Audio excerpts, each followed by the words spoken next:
This is what I've got going on right now. I'm trying to fit up the radiator. I've got it strapped, kind of mocked up in place. I've also got the front end not all the way because I didn't want to break anything, but apparently this bike has 9 inches of travel, so there's quite a bit of suspension travel, and I want to make sure that the front wheel is not going to hit the radiator. But that means I'd like to get it up as high as possible. But right now, I want to be able to fully turn, and I'm hitting the radiator.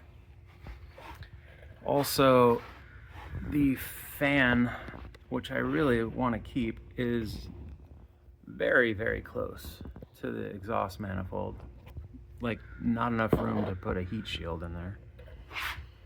I've still got this problem here where the outlet or inlet, I don't know which one it is, this port is aiming right at the alternator. I can solve that. I've also got this problem. I want to put this guy in between here. I think I'm gonna flip this around 180 and then put this behind and get some hose that'll do a 180 to connect to this once it's facing this way.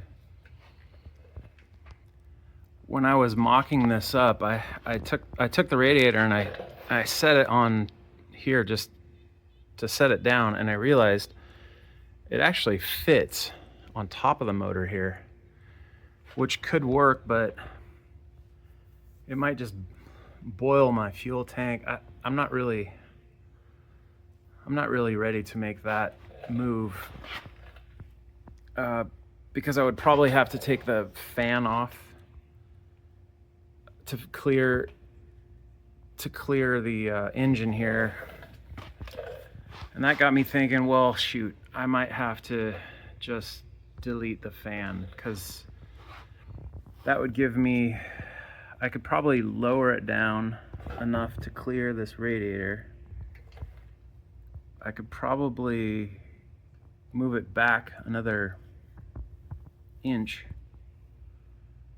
and just give up the fan, or maybe find a slim fan or something else. I'm not sure, but that's my dilemma right now.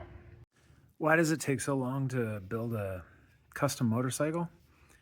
Because of little parts like this. This took me like, I don't know, 90 minutes just to make a little spacer. That's it. So here it is without the fan, and everything fits better. I think that's what I'm gonna have to do. And I really don't like aluminum welding. It makes me so nervous.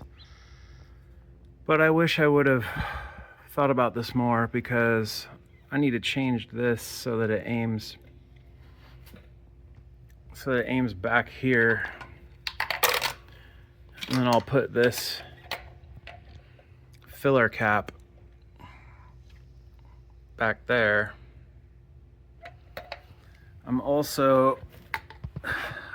I think I'm gonna have to move this port to the bottom here so that it doesn't aim exactly at the alternator. And then I can turn a 90 and go through here to the return. I do wish I could move this alternator, but there's just not another good spot for it. It has to be driven off this belt. I guess I could put it down here, but then it's right in the road grime and everything. I can't put it back here because this is where my throttle is and the transmission is. There's just not enough room. Plus it would stick way out over my foot. So I think I see some more aluminum welding in my future. And I probably should have capped this off flush, but we'll see if that works, because I'm getting really close to the core now. This is another example of tedious little parts that take time shortening this alternator hanger bracket. I'm pretty happy about the radiator hanging. I was able to reuse, wow, these gloves are at it. I was able to reuse a lot of the hardware for the mounting points.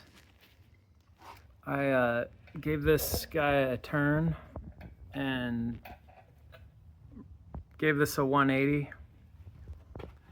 I also, all I had to do was swing this around 180 degrees, use the same connector, and this piece is from the Triumph thermostat assembly. It's like it was made to be there. I couldn't have found a better piece, and I already had it. I love reusing parts that I already have. There's just enough clearance on the radiator, and I don't have any steering issues. And oh, I shortened this plug. I have just a little bit of adjustment on this, and I have a shorter belt coming tomorrow, along with a 180 here and my fill cap to install. Hopefully the radiator is done. And okay, yeah, no fan, but I guess I'll just have to hook up the temperature gauge on the dash so I can watch that. So I don't know, it's looking pretty killer. I'm waiting for parts for the radiator, the fan belt actually. That's about I guess it's not really a fan belt, it's an alternator belt.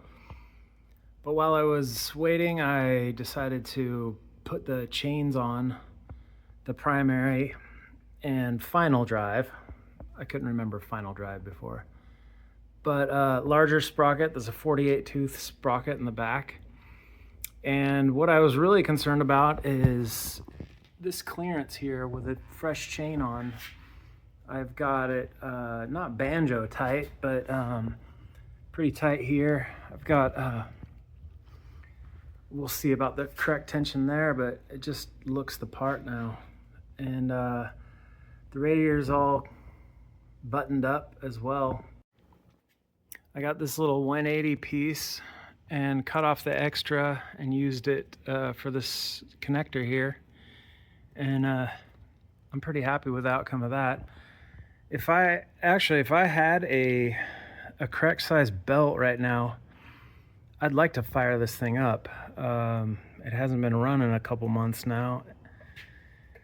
I also got I was crying about breaking this cable off at the transmission, and I needed one that was about 2 feet shorter anyway, and this was 19 bucks on Amazon, so maybe it was something that had to happen anyway. I've got so much to do though. I've got to figure out a kill solenoid, I've got to figure out the throttle cable, I've got to figure out all the electrical. Is a daunting thing, but really I have the engine mounted and the drivetrain sorted and the cooling done. I just need to attack the 25 other things on my list.